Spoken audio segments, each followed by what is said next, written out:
Greetings, travelers. Welcome back.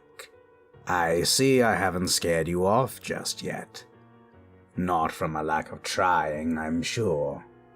But you needn't worry. I have plenty more tales here in my tome.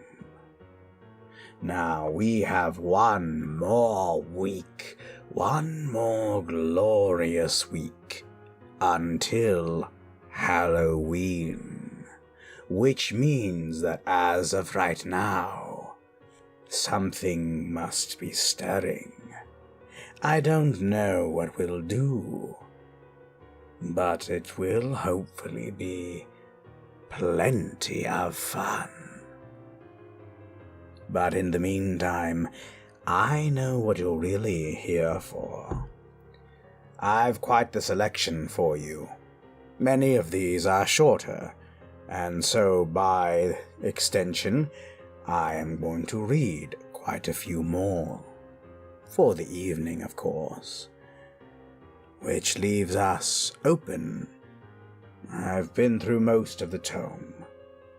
There are plenty of stories still in here that I haven't touched on, but I've curated these for your amusement, for your enjoyment, and for our discussion. Though these monologues have been fun for me, I do hope that you've gotten something out of them. Now then, let us begin. Our first tale is The Babysitter.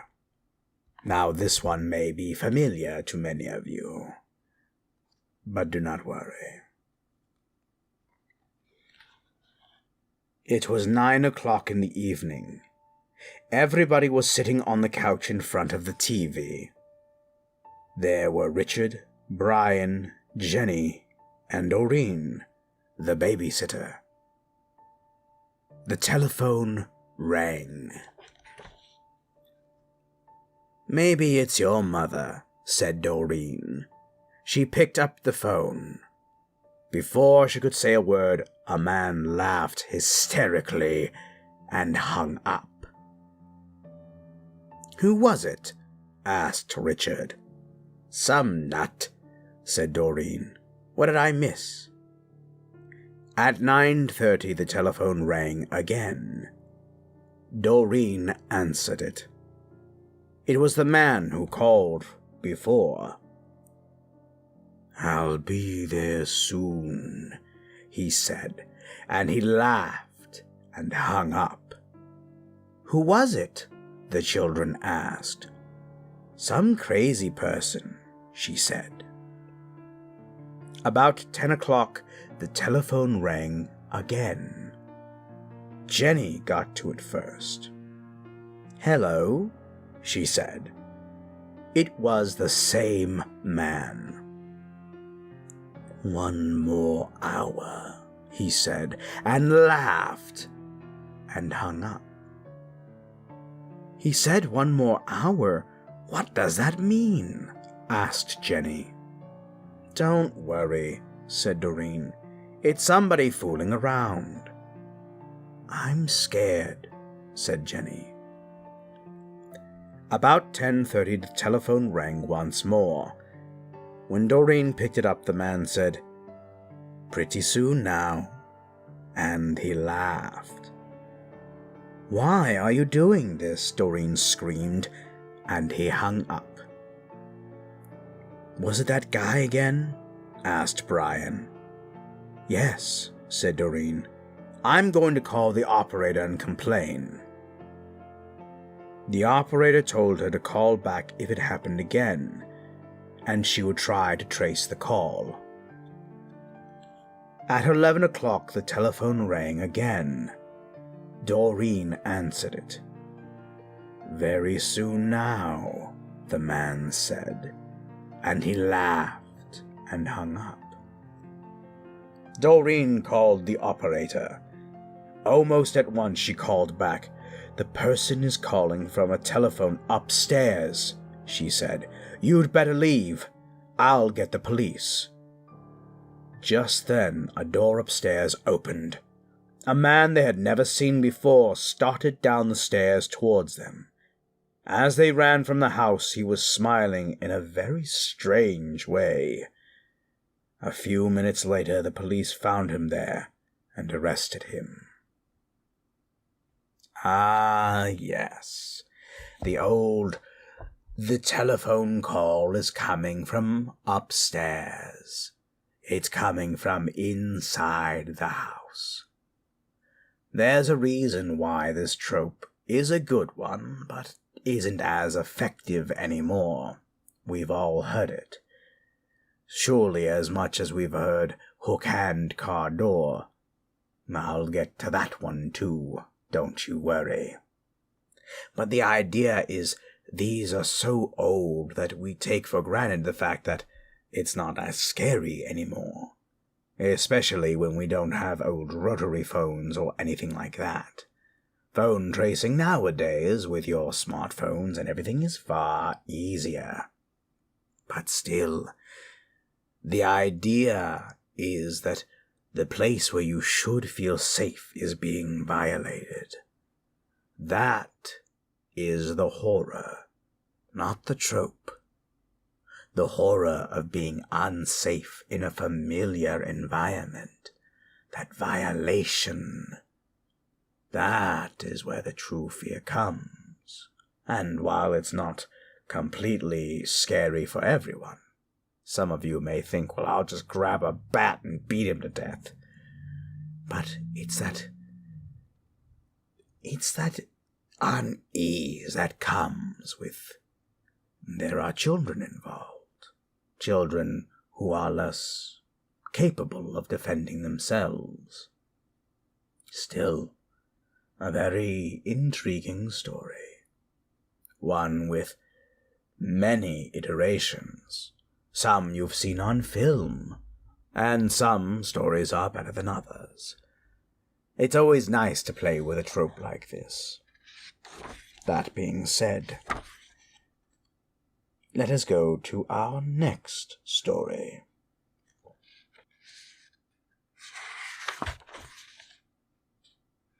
The Brown Suit. A woman came to the funeral parlor to see her husband's corpse. "You did a good job," she said to the undertaker. "He looks just the way he always looked. Except for one thing. My husband always wore a brown suit, but you have dressed him in a blue suit." "That's no problem," said the undertaker. "We can easily change that." When she returned later, her husband was wearing a brown suit. "Now he looks just the way he always did," she said. "I know you went through a lot of trouble." "Oh, it was no trouble at all," he said. "As it happens, there is a man here who was wearing a brown suit, and his widow felt that blue would be better. He's about your husband's size, so we gave him the blue one and gave your husband the brown one." "Even so," she said, "changing all that clothing was a really big job." "Not really," said the undertaker. "All we did was exchange the heads."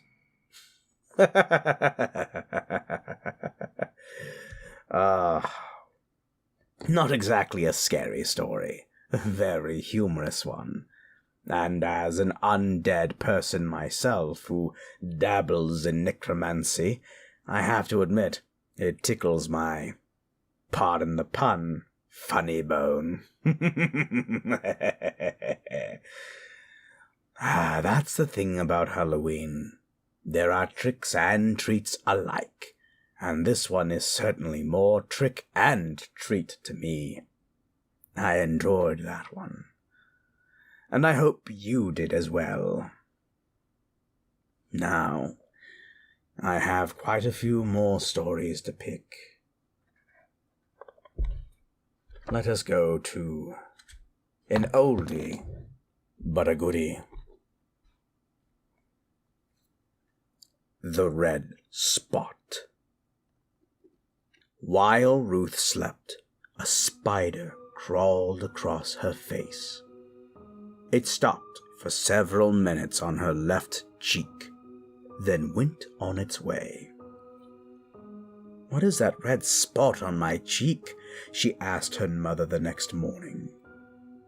"It looks like a spider bite," her mother said. "It will go away.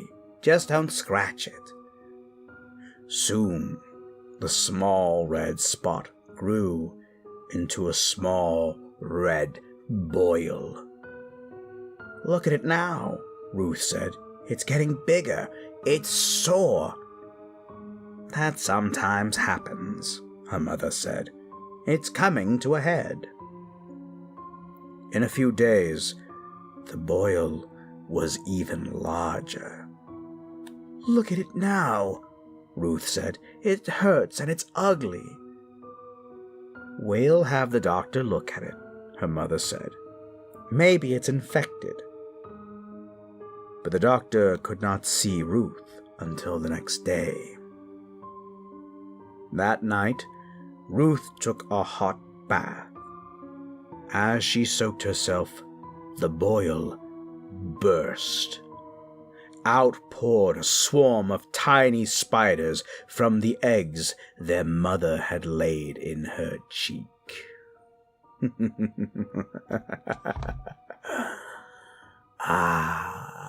A classic. Who hasn't worried about blemishes before? All of us have dealt with it, but the idea of something as sinister as spiders laying eggs in you, sends willies down anyone's spine. This also goes back to some of the most primal fears. There's a reason why, through evolution, we have a fear, a very healthy fear, of spiders, and unfortunately we discriminate against them. Because it doesn't matter what kind of spider, you'll still want to either squish it or get it out of your house, so that it doesn't lay eggs in you.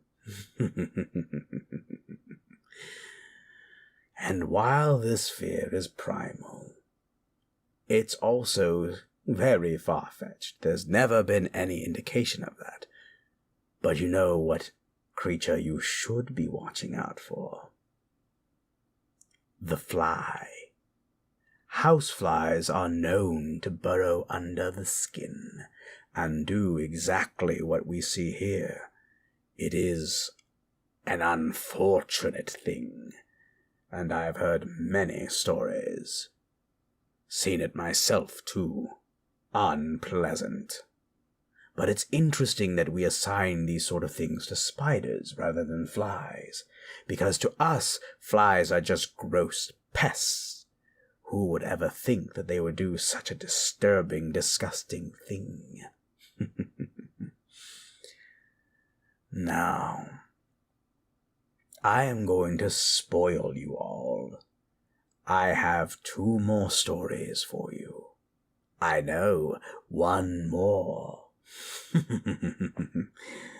This one is also relatively short, but it's a good one. But I've left my favorite for last. But first, let us talk about Sam's new pet. Sam stayed with his grandmother when his parents went to Mexico for their vacation. "We are going to bring you back something nice," his mother told him. "It will be a surprise." Before they came home, Sam's parents looked for something Sam would like. All they could find was a beautiful sombrero, but it cost too much. But that afternoon, while they were eating their lunch in a park, they decided to buy the sombrero after all. Sam's father threw what was left of their sandwiches to some stray dogs, and they walked back to the marketplace. One of the animals followed them.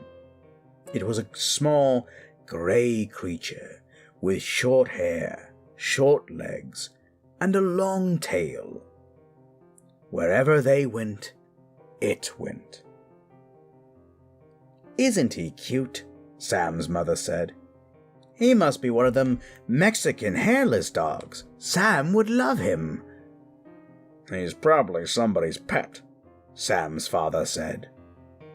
They asked several people if they knew who its owners were, but no one did. They just smiled and shrugged their shoulders. Finally, Sam's mother said, "Maybe he's just a stray. Let's take him home with us. We can give him a good home and Sam will love him." Now, it is against the law to take a pet across the border, but Sam's parents hid the animal in a box, and no one saw it. When they got home, they showed it to Sam. "He's a pretty small dog," said Sam. "He's a Mexican dog," his father said. "I'm not sure what kind. I think it's called a Mexican hairless. We'll find out. But he's nice, isn't he?" They gave the new pet some dog food. Then they washed it and brushed it and combed its fur. That night, it slept on Sam's bed. When Sam awakened the next morning, his pet was still there. "Mother," he called, "the dog has a cold." The animal's eyes were running, and there was something white around its mouth. Later that morning, Sam's mother took it to a veterinarian. "Where did you get him?" the vet asked. "In Mexico," she said. "We think he's a Mexican hairless. I was going to ask you about that." "He's not a hairless," the vet said. "He's not even a dog. He's a sewer rat. And he has rabies." I love this story. Because you know what? Gringos be gringos. Classic. It's a warning, in many regards. Don't be ignorant. Be careful with strays, and more importantly, only a gringo couldn't tell the difference between a dog and a sewer rat, am I right? If anything, it speaks to some form of xenophobia. Think about it. They asked a bunch of people in Mexico. In Mexico, not a lot of people. There are many people who speak English, but they're going to look at a group of tourists and say, "Yeah, whatever, gringo, you do it. You do you, buddy." Honestly, this one's always been one of my favorites because who could fuck up that badly, you know? There's something humorous to it to me. But there's also something like, hey, ignorance can kill. The idea of letting that thing cozy up to your kid, yeah, that's pretty gross. It's pretty rank. And that's saying something. And that's why, if you ever want pets, you always want to make sure you bring them to the vet first. Especially if they're raccoons. They're adorable, but you want to make sure they're healthy. Now, enough of my TED Talk. It is time for now our final story of the evening. This story has stuck with me since I was a child, and I almost used to know this one by heart. It is, to me, one of the absolute scariest stories in this collection, and it is simply titled Herald. When it got hot in the valley, Thomas and Alfred drove their cows up to a cool green pasture in the mountains to graze. Usually they stayed there with the cows for 2 months. Then they brought them down to the valley again. The work was easy enough, but oh, was it boring. All day the 2 men tended their cows. At night they went back to the tiny hut where they lived. They ate supper and worked in the garden and went to sleep. It was always the same. Then Thomas had an idea that changed everything. "Let's make a doll the size of a man," he said. "It would be fun to make, and we could put it in the garden to scare away the birds." "It should look like Harold," Alfred said. Harold was a farmer they both hated. They made the doll out of old sacks stuffed with straw. They gave it a pointy nose like Harold's and tiny eyes like his. Then they added dark hair and a twisted frown. Of course, they also gave it Harold's name. Each morning on their way to the pasture, they tied Harold to a pole in the garden to scare away the birds. Each night they brought him inside so that he wouldn't get ruined if it rained. When they were feeling playful, they would talk to him. One of them might say, "How are the vegetables growing today, Harold?" Then the other, making believe he was Harold, would answer in a crazy voice, "Very slowly." They both would laugh, but not Harold. Whenever something went wrong, they took it out on Harold. They would curse him, even kick him or punch him. Sometimes one of them would take the food they were eating, which they were both sick of, and smear it on the doll's face. "How do you like that stew, Harold?" he would ask. "Well, you better eat it, or else." Then the two men would howl with laughter. One night, after Thomas had wiped Harold's face with his food, Harold grunted. "Did you hear that?" Alfred asked. "It was Harold," Thomas said. "I was watching him when it happened. I can't believe it." "How could he grunt?" Alfred asked. "He's just a sack of straw. It's not possible." "Let's throw him in the fire," said Thomas, "and that will be that." "Let's not do anything stupid," Alfred said. "We don't know what's going on. When we move the cows down, we'll leave him behind. For now, let's just keep an eye on him." So they left Harold sitting in a corner of the hut. They didn't talk to him or take him outside anymore. Now and then the doll grunted, but that was all. After a few days, they decided there was nothing to be afraid of. Maybe a mouse or some insects had gotten inside Harold and were making those sounds. So Thomas and Alfred went back to their old ways. Each morning they put Harold out in the garden, and each night they brought him back into the hut. When they felt playful, they joked with him. When they felt mean, they treated him as badly as ever. Then one night, Alfred noticed something that frightened him. "Harold is growing," he said. "I was thinking the same thing," Thomas said. "Maybe it's just our imagination," Alfred replied. "We have been up here on the mountain too long." The next morning, while they were eating, Harold stood up and walked out of the hut. He climbed up on the roof and trotted back and forth like a horse on its hind legs.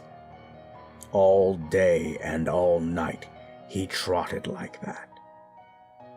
In the morning, Harold climbed down and stood in a far corner of the pasture. The men had no idea what he would do next, and they were afraid. They decided to take the cows down into the valley that same day. When they left, Harold was nowhere in sight. They felt as if they had escaped a great danger and began joking and singing. But when they had gone only a mile or two, they realized they had forgotten to bring the milking stools. Neither one wanted to go back for them. but the stools would cost a lot to replace. "Well, there's really nothing to be afraid of," they told one another. "After all, what could a doll do?" They drew straws to see which one would go back. It was Thomas. "I'll catch up with you," he said, and Alfred walked on toward the valley. When Alfred came to a rise in the path, he looked back for Thomas. He did not see him anywhere, but he did see Harold. The doll was on the roof of the hut again. As Alfred watched, Harold kneeled and stretched out a bloody skin to dry in the sun.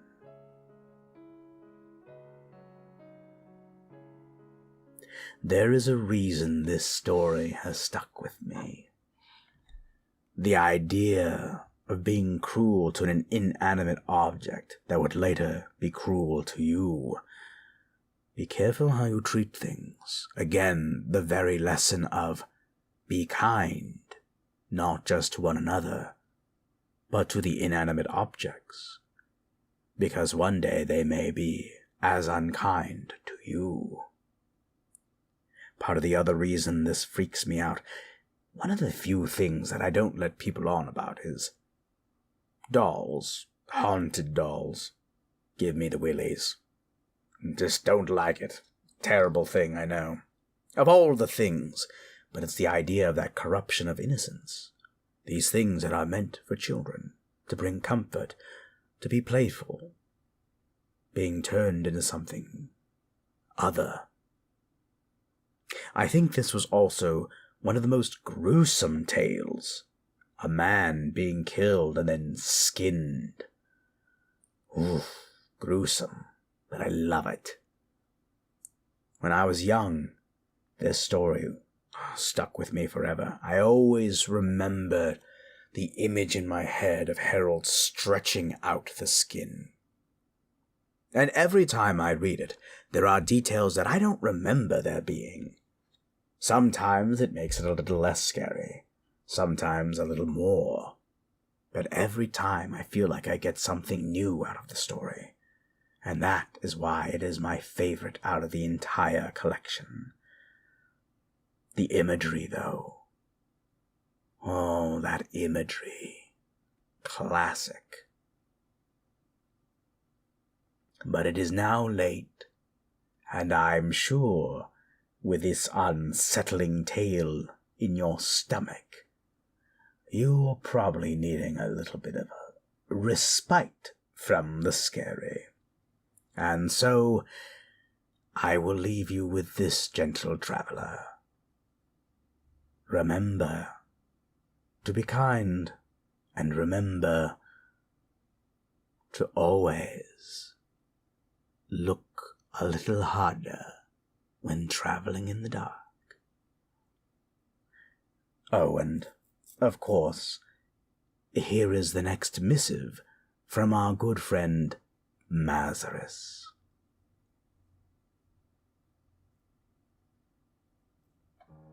Hello, everyone. Mazaris, the Stroke of Midnight here. It has been so much fun getting to go through all of the scary stories. Been really trying to hand-pick them. This one had a few more because a lot of them were shorter than I thought they would be. But this audio is probably going to be the longest so far. Now, going for the next audio, I don't know what I'm going to do. It's going to be Halloween. And I don't know if I want to have a Keitham tell you guys another story, or if I'll do something completely different. But in the meantime, I want to thank you all so very much for your support. Thank you for like, favorite, sharing, subscribing, hitting the notification bell, and doing all of that. Halloween is my favorite month, and this has been a splendid way to spend my month. It has been so easy recording these that I've just been able to nail them back to back to back, and that makes me very happy. But, I will also do my best to have another special audio for Dia de los Muertos. I don't know what I'm going to do, but I have some ideas. Now, it could also be that my next audio will not be related to the Stroke of Midnight lore at all. But we'll see. I still have some tricks up my sleeve. But for now, I'll leave you with what you have so far. Thank you for everything, and thank you to my patrons. You guys have been wonderful. Your support has really helped me, especially through these, months. Student loans are starting up and all that, so. And for you viewers on YouTube, those of you who can't buy anything on, if you can't subscribe to the Patreon, or if you can't support me on Ko-fi or any of those things, just watching my videos, just watching all of them, and just consuming my content is more than enough. Especially because I know these Halloween audios aren't exactly everyone's cup of tea. They're not going to do as well as some of my other ones, but I'm not going to stop making them. They're mostly for me, if I'm being honest. But thank you again. And as always, sweet dreams and pleasant nightmares.